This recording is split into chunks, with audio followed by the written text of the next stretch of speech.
Chapter 8. Mr. Craven Comes Home.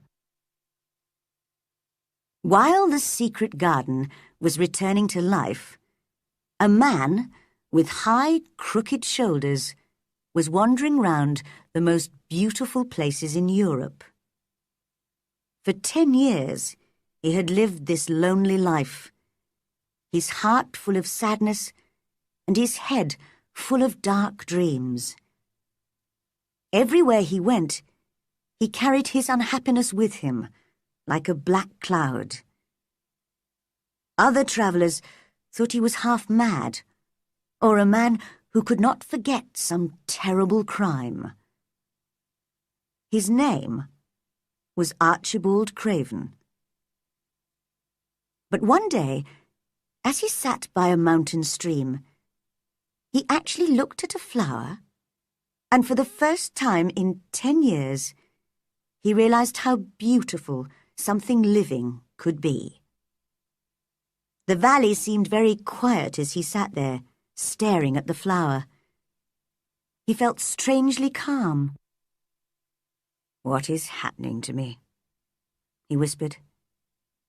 "I feel different. I almost feel I'm alive again." At that moment, hundreds of miles away in Yorkshire, Colin was seeing the secret garden for the first time and saying, "I'm going to live forever and ever and ever." But Mr. Craven did not know this. That night, in his hotel room, he slept better than usual. As the weeks passed, he even began to think a little about his home and his son. One evening in late summer, as he was sitting quietly beside a lake, he felt the strange calmness again. He fell asleep and had a dream that seemed very real. He heard a voice calling him. It was sweet and clear and happy. The voice of his young wife. "Archie! Archie! Archie!"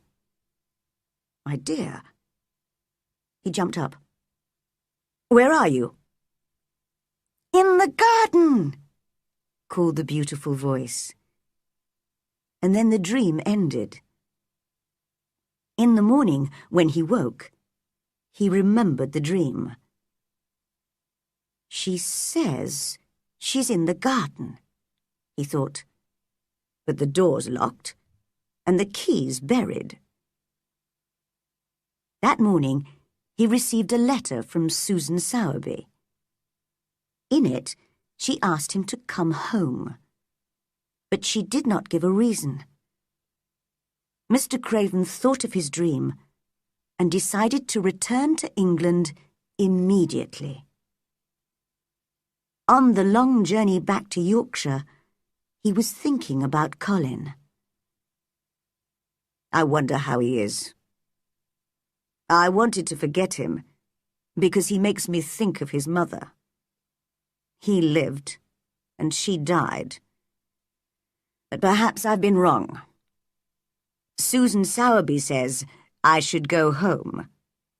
So perhaps she thinks I can help him."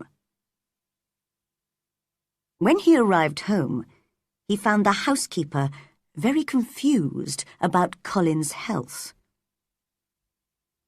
"He's very strange, sir," said Mrs. Medlock. "He looks better, it's true, but some days he eats nothing at all, and other days he eats just like a healthy boy. He used to scream even at the idea of fresh air, but now he spends all his time outside in his wheelchair with Miss Mary and Dickon Sowerby. He's in the garden at the moment."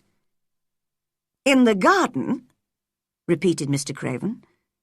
Those were the words of the dream. He hurried out of the house and towards the place which he had not visited for so long.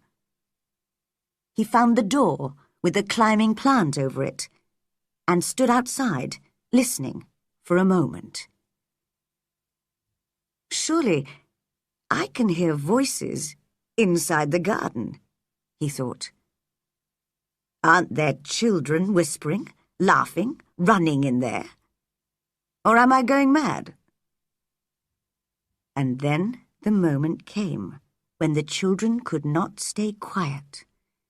There was wild laughing and shouting, and the door was thrown open. A boy ran out. A tall, healthy, handsome boy, straight into the man's arms. Mr. Craven stared into the boy's laughing eyes.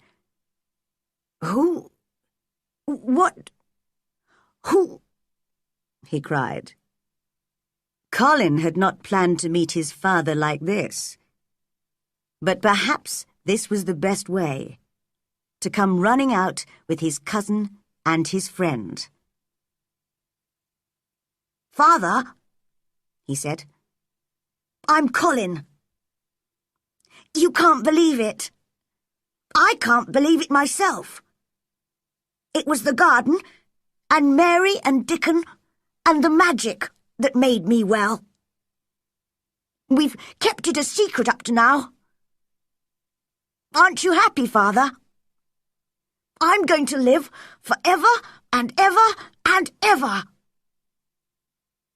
Mr. Craven put his hands on the boy's shoulders. For a moment he could not speak. Take me into the garden, my boy, he said at last, and tell me all about it. And in the secret garden, where the roses were at their best, and the butterflies were flying from flower to flower in the summer sunshine, they told Colin's father their story. Sometimes he laughed, and sometimes he cried. But most of the time, he just looked, unbelieving, into the handsome face of the son that he had almost forgotten. Now, said Colin at the end, it isn't a secret any more. I'll never use the wheelchair again. I'm going to walk back with you, Father, to the house. And so, that afternoon, Mrs. Medlock, Martha, and the other servants had the greatest shock of their lives. Through the gardens, towards the house, came Mr. Craven, looking happier than they had ever seen him. And by his side, with his shoulders straight, his head held high, and a smile on his lips, walked young Colin.